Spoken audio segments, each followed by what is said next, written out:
ಸಾಧಿಸಿದ NDA Nimu magic ಐತಿಹಾಸಿಕ ಗೆಲುವು.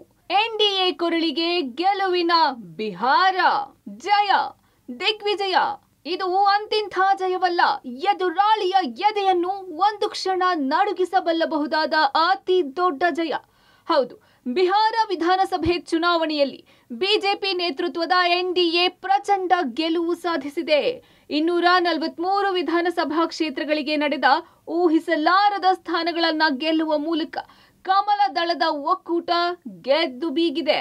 ಬಿಜೆಪಿ ನೇತೃತ್ವದ ಎನ್ಡಿಎ ವಿಜಯ ದುಂದುಭಿ ಬಾರಿಸಿದ್ರೆ, ಕಾಂಗ್ರೆಸ್ ನೇತೃತ್ವದ ಇಂಡಿಯಾ ಒಕ್ಕೂಟ ಹೀನಾಯವಾಗಿ ಸೋಲನುಭವಿಸಿದೆ.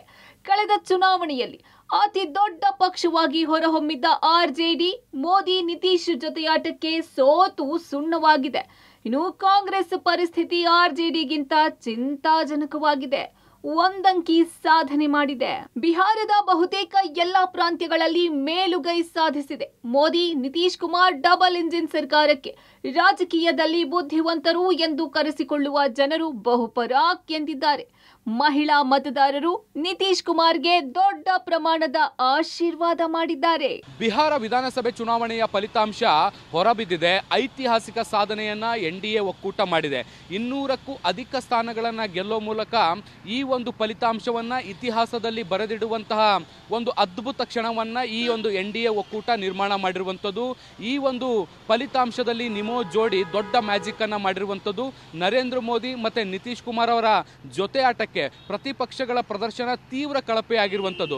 ಆರ್ಜೆಡಿಯ ಮೇಲೆ ಸಾಕಷ್ಟು ನಿರೀಕ್ಷೆಗಳಿದ್ದರೂ ಕೂಡ ಅತ್ಯಂತ ಕಳಪೆ ಪ್ರದರ್ಶನವನ್ನು ಕೊಟ್ಟಿರುವಂಥದ್ದು.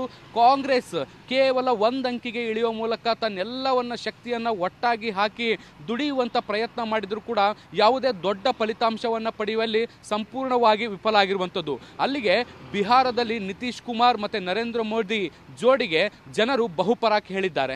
ನಿಜವಾಯ್ತು, ಗೃಹ ಸಚಿವ ಅಮಿತ್ ಶಾ ಭವಿಷ್ಯ. ಚಾಣಕ್ಯ ಪರ್ಫೆಕ್ಟ್ ಲೆಕ್ಕಾಚಾರ, ಗೆಲುವಿನ ಮಂತ್ರ, ಚುನಾವಣಾ ಸಮೀಕ್ಷೆಗಳಿಗೂ ಮೀರಿದ ಫಲಿತಾಂಶ. ಎಸ್, ಅಮಿತ್ ಶಾ ಬಿಹಾರ ವಿಧಾನಸಭಾ ಚುನಾವಣೆಗೂ ಮೊದಲು ಆಡಳಿತಾರೂಢ ಎನ್ಡಿಎ ಮೈತ್ರಿಕೂಟ 160+ ಸ್ಥಾನಗಳನ್ನು ಗೆಲ್ಲಲಿದೆ ಎಂದು ಭವಿಷ್ಯ ನುಡಿದಿದ್ದರು. ಅಮಿತ್ ಶಾ ಕರಾರುವಕ್ಕಾದ ಭವಿಷ್ಯ ನಿಜವಾಗಿದ್ದಲ್ಲದೆ ನಿರೀಕ್ಷೆಗೂ ಮೀರಿ ಬಿಹಾರದಲ್ಲಿ ಎನ್ಡಿಎ ವಿಜಯದ ಕಹಳೆ ಮೊಳಗಿಸಿದೆ. बेलसंड वालों, चुनाव का नतीजा जानना चाहते हो क्या? जानना है क्या? अरे जोर से बोलो, जानना है क्या? तो मेरी बात याद रखना, 14 नवंबर 8 बजे बैलेट बॉक्स खुलेंगे, मतपेटियां खुलेगी, 9 बजे मतगणना शुरू होगा और 1 बजते लालू राहुल की पार्टियों का सुपड़ा साफ होगा. पहले चरण में लालू राहुल की पार्टी का सुपड़ा साफ हो गया.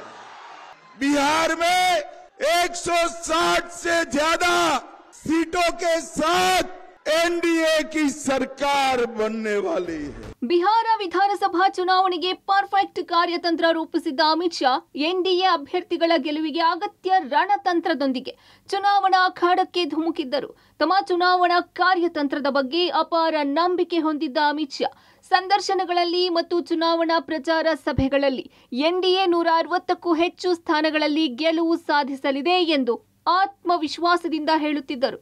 ಬಿಹಾರದಲ್ಲಿ ಎನ್ಡಿಎ ಗೆಲುವಿಗೆ ಹಲವಾರು ಕಾರಣಗಳು ಇದ್ದು, ಅದರಲ್ಲಿ ಪ್ರಮುಖವಾಗಿ ಅಮಿತ್ ಶಾ ಅವರ ಕರಾರುವಕ್ಕಾದ ಚುನಾವಣಾ ರಣತಂತ್ರಗಳು ಒಂದು.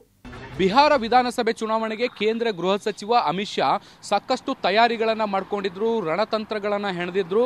ಹೀಗಾಗಿ ಪ್ರತಿ ಹಂತದಲ್ಲೂ ಕೂಡ ಬಿಹಾರ ಚುನಾವಣೆಯನ್ನು ಮಾನಿಟರ್ ಮಾಡುವಂಥ ಕೆಲಸವನ್ನು ಕೂಡ ಮಾಡ್ತಾ ಇದ್ರು. ಪ್ರತಿಯೊಂದು ರ್ಯಾಲಿಯಲ್ಲೂ ಕೂಡ ಅಬ್ಬರದ ಪ್ರಚಾರವನ್ನು ಮಾಡುವಂಥ ಕೆಲಸವನ್ನು ಕೂಡ ಮಾಡಿದರು. ಚುನಾವಣಾ ಹೊತ್ತಲ್ಲಿ ನೀಡಿದಂತಹ ಕೆಲವು ಸಂದರ್ಶನಗಳಲ್ಲಿ ಅಮಿತ್ ಶಾ 160ಕ್ಕಿಂತ ಹೆಚ್ಚು ಸ್ಥಾನಗಳನ್ನು ಎನ್ಡಿಎ ಒಕ್ಕೂಟ ಗೆಲ್ಲಲಿದೆ ಅನ್ನುವಂಥ ಭವಿಷ್ಯವನ್ನು ನುಡಿದಿದ್ರು. ಅದರಂತೆ ಈಗ ಫಲಿತಾಂಶದಲ್ಲೂ ಕೂಡ 200ರ ಗಡಿಯನ್ನು ದಾಟುವಂತಹ ಒಂದು ಯತ್ನ ಈಗ ಎನ್ಡಿಎ ಒಕ್ಕೂಟದಿಂದ ಆಗಿದೆ. ಅತಿ ದೊಡ್ಡ ಪಕ್ಷವಾಗಿ ಹೊರಹೊಮ್ಮಿದ ಬಿಜೆಪಿ 2010ರ ಬಳಿಕ ಎನ್ಡಿಎ ಮೈತ್ರಿಕೂಟ ಸುನಾಮಿ. ಇನ್ನು ಎರಡನೇ ಹಂತದ ಮತದಾನ ಮುಗಿದ ಬಳಿಕ ಪ್ರಕಟಗೊಂಡ ಬಿಹಾರ ಚುನಾವಣೋತ್ತರ ಸಮೀಕ್ಷೆಗಳು ಎನ್ಡಿಎಗೆ ಸ್ಪಷ್ಟ ಬಹುಮತ ನೀಡಿದ್ದವು. ಆದರೆ ಬಿಹಾರ ಫಲಿತಾಂಶ ಮತದಾನೋತ್ತರ ಸಮೀಕ್ಷೆಗಳನ್ನು ಮೀರಿ ಮತದಾರರು ಎನ್ಡಿಎಗೆ ವಿಜಯದ ಮಾಲೆ ಹಾಕಿದ್ದಾರೆ. ಅಂದ್ಹಾಗೆ ಈ ಬಾರಿಯ ಚುನಾವಣೆಯಲ್ಲಿ ಬಿಜೆಪಿ ಅಭೂತಪೂರ್ವ ಸಾಧನೆ ಮಾಡಿದೆ. ಫಲಿತಾಂಶದಲ್ಲಿ ಸಿಂಗಲ್ ಲಾರ್ಜೆಸ್ಟ್ ಪಾರ್ಟಿಯಾಗಿ ಹೊರಹೊಮ್ಮಿದೆ. ಈ ಬಾರಿಯ ಬಿಹಾರ ವಿಧಾನಸಭೆ ಚುನಾವಣೆಯ ವೈಶಿಷ್ಟ್ಯವೆಂದರೆ ಎನ್ಡಿಎ ಮೈತ್ರಿಕೂಟದ ಭಾಗವಾದ ಜೆಡಿಯು ಪಕ್ಷದ ಉತ್ತಮ ಪ್ರದರ್ಶನ. ಕಳೆದ ಬಾರಿ ಕೇವಲ 43 ಸ್ಥಾನಗಳನ್ನು ಗೆದ್ದುಕೊಂಡಿದ್ದ ಜೆಡಿಯು ಮೈತ್ರಿಕೂಟದಲ್ಲಿ ಕಿರಿಯ ಸಹೋದರನಾಗಿ ಹೊರಹೊಮ್ಮಿತ್ತು. ಬಿಜೆಪಿ 74 ಸ್ಥಾನಗಳನ್ನು ಗೆದ್ದರು. ಮುಖ್ಯಮಂತ್ರಿ ಸ್ಥಾನವನ್ನು ಜೆಡಿಯುವಿನ ನಿತೀಶ್ ಕುಮಾರ್ ಅವರಿಗೆ ಬಿಟ್ಟುಕೊಟ್ಟಿತ್ತು. ಇನ್ನು 2010ರಲ್ಲಿ ಎನ್ಡಿಎ ಮೈತ್ರಿಕೂಟ 206 ಸ್ಥಾನಗಳನ್ನು ಗೆದ್ದಿತ್ತು.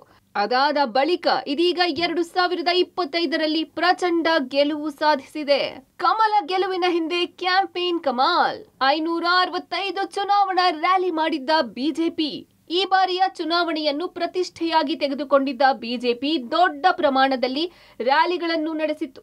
565 ಚುನಾವಣಾ ರ್ಯಾಲಿಗಳನ್ನು ಬಿಜೆಪಿ ಮಾಡಿದ್ದು, ಇದರ ಮೂಲಕ 115 ಕ್ಷೇತ್ರಗಳನ್ನು ಪ್ರಧಾನಿ ಮೋದಿ ಕವರ್ ಮಾಡಿದ್ದರು. 160ಕ್ಕೂ ಹೆಚ್ಚು ಕ್ಷೇತ್ರಗಳ ವ್ಯಾಪ್ತಿಯಲ್ಲಿ ಅಮಿತ್ ಶಾ ಪ್ರಚಾರ ಮಾಡಿದ್ದರು. ಬಿಹಾರದಲ್ಲಿ ಪ್ರಚಂಡ ಗೆಲುವು ಸಾಧಿಸಿರುವ ಜೆಡಿಯು ಮತ್ತು ಬಿಜೆಪಿ ಮತ್ತೊಮ್ಮೆ ಅಧಿಕಾರದ ಚುಕ್ಕಾಣಿ ಹಿಡಿದು ರಾರಾಜಿಸಲಿದೆ. 5ನೇ ಬಾರಿಗೆ ನಿತೀಶ್ ಕುಮಾರ್ ಸಿಎಂ ಆಗುವ ಉಮೇದಿನಲ್ಲಿದ್ದಾರೆ. ಇತ ಅತಿ ಹೆಚ್ಚು ಸ್ಥಾನಗಳನ್ನು ಗೆದ್ದಿರುವ ಬಿಜೆಪಿ ಈಗ ಸಿಎಂ ಸ್ಥಾನದ ಮೇಲೆ ಕಣ್ಣಿಡುತ್ತಾ ಅಥವಾ ಈ ಬಾರಿಯೂ ಡಿಸಿಎಂ ಹುದ್ದೆಗೆ ಸೀಮಿತವಾಗುತ್ತಾ ಅನ್ನೋ ಪ್ರಶ್ನೆಗಳಿದ್ದು, ಇದಕ್ಕೂ ಶೀಘ್ರದಲ್ಲಿ ಉತ್ತರ ಸಿಗಲಿದೆ. ಶಬ್ಬೀರ್ ನಿಡಗುಂದಿ, ಪಬ್ಲಿಕ್ ಟಿವಿ, ನವದೆಹಲಿ.